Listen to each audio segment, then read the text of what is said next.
All right, good morning, Warhawks. Colonel Wilson again with you. This is the beginning of what we're calling Season 2, Episode 1 of Season 2, overall Season 45. Why is it Season 2? Because we made it through our first year and we didn't get canceled, Chief, so that's a pretty good thing, right? It actually moved us a little bit later in the time slot, too. Later in the time slot, right. For today, yes. anyway, for today. Ratings have gone up slightly as well, so we'll take it.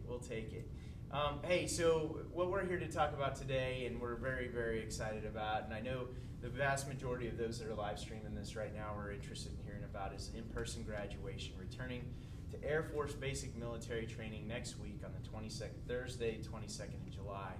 And to celebrate that transition, we've got the Colonel, who's in charge of Air Force basic military training, the 737 Training Group, Colonel Jeff Pixley, here with us today.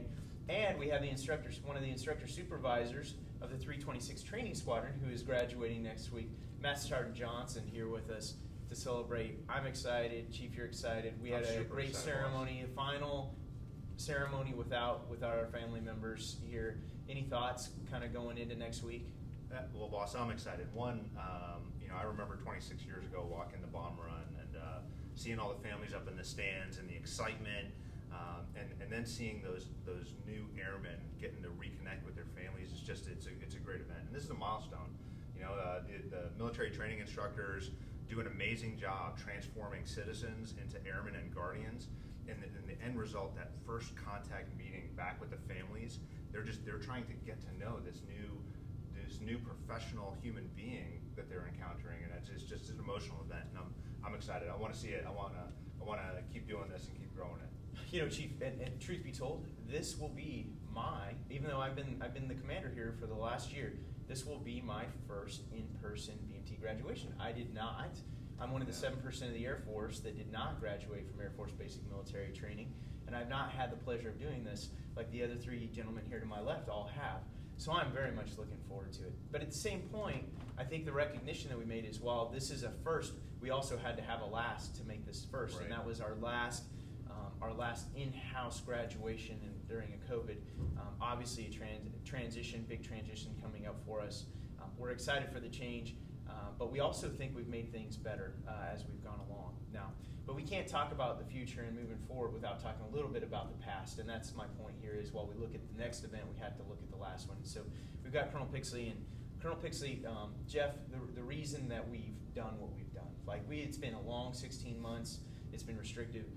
Each and every week that we have these live streams, we always have comments that says, when are you going to open basic military training back up to family members? And so now we've effectively done that, but why was it we restricted it in the first place? You bet, sir. So it was an easy choice, but absolutely the right choice. Given the circumstances of COVID-19 and what was happening in San Antonio and in our Air Force and across our country, it was clearly the right choice, even though it was hard to say the words out loud. And I know that family members and our basic trainees who show up here, in their mind, BMT is about getting to graduation, getting that moment. And having been to more than 100 in-person graduations here at BMT, I can tell you it's amazing. It's a magical experience, and we want people to have that. But that's not why we have BMT. The reason we have BMT is because we owe the Air Force about 650 new airmen and guardians every week, all throughout the year, and we need them to graduate here healthy and ready to go on their technical training so they can be those full-up Browns who go out and defend America. And when we shut down BMT in-person graduations, it wasn't about denying the airmen a ceremony or denying families the chance to be here. It was about making sure that our number one purpose, which is the safety and well-being of our airmen, and our secondary purpose, after safety, keeping that pipeline flowing, was uninterrupted. And I'm extremely proud. And I wasn't here during all of that. I was at my previous assignment, but I watched from Alaska and marveled at the ability for this organization to keep that pipeline going the whole time and safely execute our mission. And it was it was difficult circumstances, but it was the right thing to do. And the good news, sir, is during that time we were able to take advantage of the technology that COVID forced us all to get smart on and improve our live streams, improve our ability for families to feel like they're here. So they've got a piece of it, but next Thursday is going to be special. I know you like the ceremonies now. Next week's going to be amazing. Yeah. So you said a lot there, and a lot of really important things. I think you nailed it. It made me think of what my boss calls the core of core. I don't know if you've heard that terminology yet. Major General Andrea Toulis, the 2nd Air Force Commander, she calls it core of core. The core of core is the root cause for why we exist. It is why we show up to work every day. It is what we do. It is why we are here, the core of core. Now, around the core of core, there's a core, and then there's the support of all the core. So there's kind of 3 different layers as she frames it. The core of why we are here is the training pipeline. The reason we have a base is the training pipeline. The reason we have support services is the training pipeline. The reason we have medical services is the training pipeline.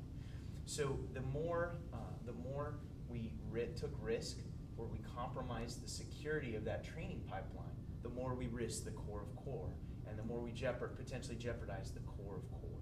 So thanks to all our military training instructors, thanks to so many organizations that helped safeguard that pipeline. We are now at the point where we can take more risk, and we're really not taking more risk because we're in a better place. The COVID rate's down, vaccination rates are high. All the things, all the protective safety measures that we needed to have in place are now in place to protect the core of core. So Sergeant Johnson, welcome to you. Hey, Sergeant Johnson, would you tell us a little bit about yourself before we get going into this, and we kind of skip that over on Colonel Pixley as well. You tell us what you do here in the 326 and what your focus is. Okay, so I'm Master Sergeant Brandon Johnson. I work over here at the 326 Training Squadron, home of the Bulldogs. Who we are, Bulldogs? Who we are, Bulldogs. And pretty much the gist of what I do is I help supervise the training, supervise the instructors that in return bring up the trainees. So would it be fair to say when it comes to the military training instructors in 326, you're kind of a big deal? They wouldn't think that, but yeah. Nah, I'm just saying. They're definitely. You oversee all of the military training instructors in 326, so that's pretty impressive. Now we've got some changes that we've made to get us to minimize that risk that we were just talking about and get us to that next phase where we can bring families back. And could you just tell some of our families out there and those watching today what are some of those safety protocols that we've got in place this week to make sure we secure the safety and the security of our pipeline? Yes, sir, no problem. So I would say for sure we've been in a bubble for this, 16 months, if you will. So to help kind of keep that going, right now we have everyone needs to be vaccinated once they come onto the base. So, and what's fully vaccinated? Fully vaccinated is simply saying, hey, if you got the 1 dose, then 14 days after that 1 dose, you can come on and make it onto base for that graduation period. If you did the 2 on that 2nd dose, 14 days after that, then of course you can come onto the base for the graduation. Keeping in mind, once you come to the base for the entry controller points, and as well as getting into the bureau, so you have to show proof of vaccination, i.e. through your actual vaccination card or a photo of that card. Those will both be helpful to get you into the ceremony itself. I think it's awesome that we kind of took those steps, because even watching the ceremony yesterday, like when the instructors gave the flight dismiss, you see the instructors leave, and I'm so used to seeing at the retreat pad, families come and bum rush the pad. Right. So next week we'll see that same thing where we have this full-on interaction, like literally they're bursting our bubble to come inside that window time. So it has its importance for sure with that portion. When it comes to spread of pandemic, it's like kind of the worst case scenario with a lot of people in a very small area, which is what we want to avoid, but we can't necessarily avoid that. So we're going to take all the safety protocols and measures that we can by requiring vaccinations of our families and minimizing the number of folks that can come in per trainee. So that's exciting. And if I could just add on a little bit, boss. So in terms of numbers, we're talking around 650 trainees a week, and up to around 1,600 visitors. I mean, that is 2,250 people, give or take, all in one place at one time. So not only do we owe it to our service to do this in a safe and deliberate manner, we also owe it to our mission partners that those families will be interacting with, and our community partners as well, because those families are coming in through airports, rental car agencies, staying in hotels. So we're just really trying to get to the safest, most confident level that we can with this, because really we owe it to a lot of people to just do this right. I'm glad you mentioned that, Chief. This squadron that's about to graduate, the Bulldogs, 646 people from 46 of our 50 states are coming from all over the country to be here with us. And the additional good news on top of that, when it comes to safety, sir, 80% of our trainees that are graduating, the airmen and the guardians are going to graduate tomorrow, fully vaccinated. Nice. They came here, and some of them came here vaccinated. Those that didn't, we gave them the opportunity to volunteer, and the take rate was excellent. So the leadership that was shown and the willingness to put service before self to make sure we're taking care of each other, that wingman concept, it worked here. And we're gonna have a safe ceremony, and we're gonna learn from it too. So we put a lot of thought into this. We've had teams thinking about this full time for months. And what happens next Thursday? We're gonna go back and say, how'd it go? What can we do better? How can we make the experience better for the families? When they come to the gate, what can they expect? Making sure we communicate with the families. This is why we do this, and why going to our Facebook page and the official Air Force page to get your information is critical, because there's people out there that have their own information. There's networks of information that have bad information. Follow the guidelines that we post. If it doesn't have my signature block on it, you should probably suspect it's somebody else's good idea. And I wanted to make a point about the vaccination cards and the documents. The flow on Thursday morning next week, for those who haven't seen this before, getting through the gates here on Lackland are difficult even on good days. Today was a good example. With the gates opening at 6 o'clock and 1,300 family members who are desperate to get here and see this amazing event, here's how you can help us. Make sure you have all your documents in hand. Look at the checklist before you leave your home. Make sure you know what you have to have in hand, and have it ready when you get to the gate. Because if you're fumbling through your stuff to get it, you slow yourself down, you slow the people behind you down, and then people get upset, and nobody wants to be late to this ceremony. 2 layers of security, getting through the gate and getting into the ceremony, so you're gonna wait in line a couple times, I promise, it's gonna be worth it. And if you help us out by studying ahead, bringing the actual vaccination card, so nobody has to touch your phone, you don't have to zoom and find it in your files, having your actual documents in hand is gonna make this smooth. Focus on what we want to focus on, which is our graduating airmen and guardians. So we talked a lot about what's going to happen before the ceremony and during the ceremony. We haven't really talked much about what's going to happen after the ceremony, and I think that's probably worth touching on as well. So as best we can describe it, for those that have earned the privilege, who have done a superior job and have earned that benefit, and that have been fully vaccinated, to your point, 80+%, they're going to be able to go off base and have some off base liberty, and I think that's great. It's an incentive. It's something that they've had to earn as they go along. It's not something that's given, they're not entitled to it, but those that have earned it and have qualified for it and have been vaccinated will be able to go do that. Those that won't be able to depart the installation will still have liberty, but will all be on base liberty at this point in time. So we'll see, it'll be great to see our graduated airmen and their families going around the installation as we go on, and we're excited to do that, so that's great. But you mentioned gates and gate hours, 0600. I think, Chief, we had some of the gate hours that we wanted to just talk about real quick. Would you mind running us through that if you got it in front of you? I do. Let's see. Excuse me. So BMT graduation reopening, personnel reporting to Lackland should expect an increase in traffic on Thursday mornings, especially between 6 a.m. and 9 a.m.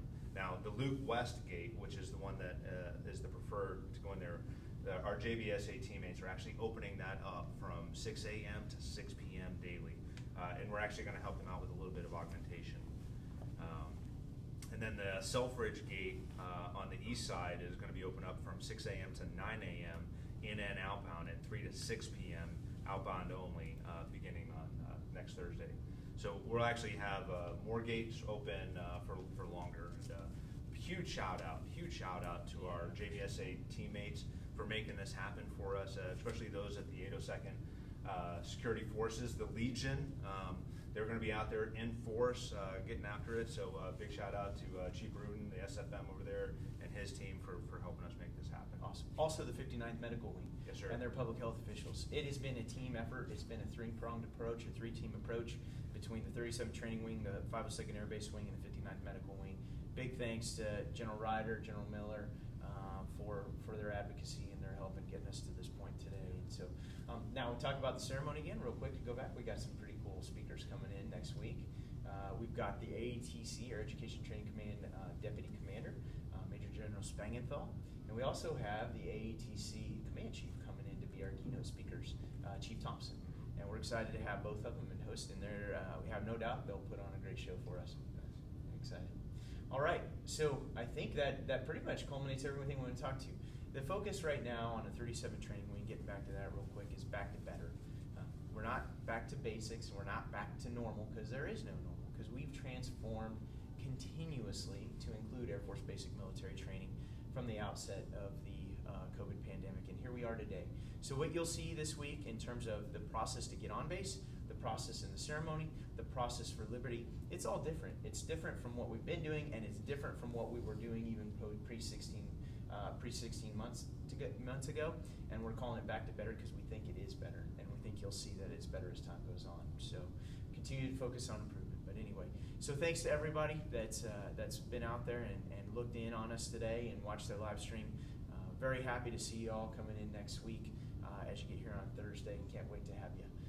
And with that, we will say Warhawks train to win, and we are out.